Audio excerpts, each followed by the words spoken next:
Let's take you to the story now. Transport and Allied Workers Union, SATAWU, has rejected the 3.5% wage increment in the passenger sector.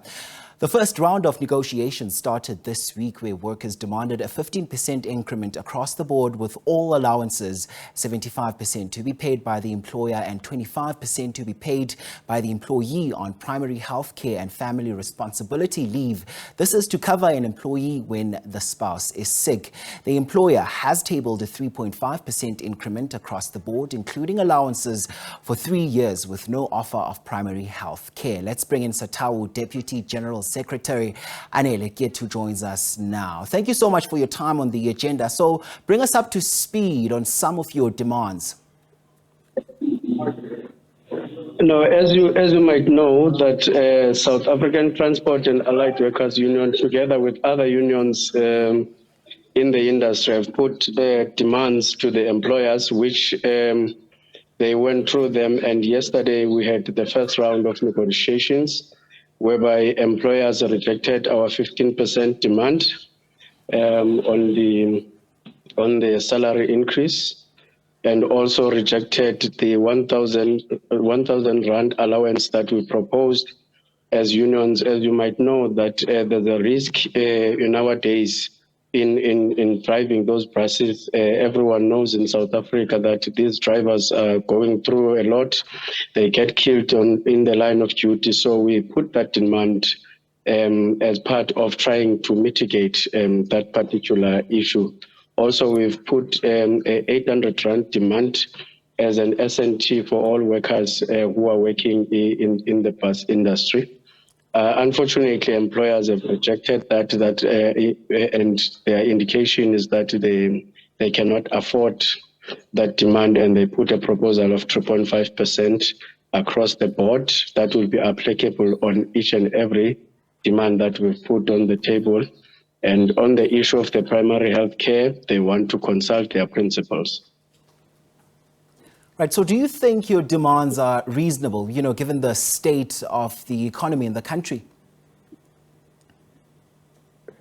Look, it's always been an argument that unions, they put demands that are not reasonable on the table. But what is reasonable for workers who cannot afford anything at this point in time? Maybe that should be the question that you are posing to me. Are workers able to afford to buy anything after they've given all their time to their employers? Right. So what happens after this if the demands are not met? Obviously, there's a second round of negotiations that will take place early February. But obviously, if we end up deadlocking, workers will have to use the only power that they have in their hands, which is demonstration, making it a point that the employers are yielding to their cause. Take us through some of the challenges. I know you've touched base with us on some of those briefly, just when we started the conversation. The day-to-day struggle for some of these workers.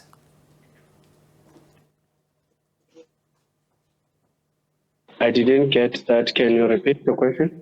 Perhaps just give us a picture of some of the challenges that these drivers or workers face on the day-to-day basis. I know you did touch base at the top of the conversation, but maybe also just further expand on that.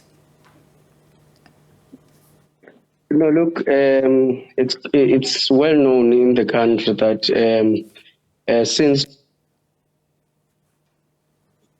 they were facing, an element of criminality in their line of duty, they get shot during the execution of their duties.